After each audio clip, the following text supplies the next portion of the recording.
kanggo wong liya. Yen ora iso nulungi, aja nganti ngrusak.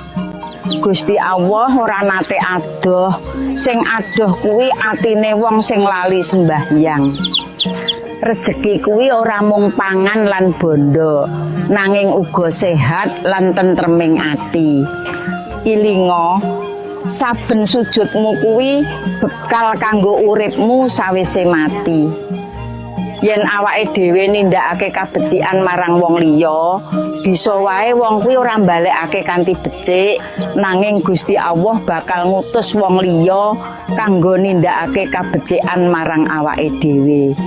Mula tindakno kabecikan sanajan cilik, awit awake dhewe ora ngerti kabecikan sing oleh ridane Gusti.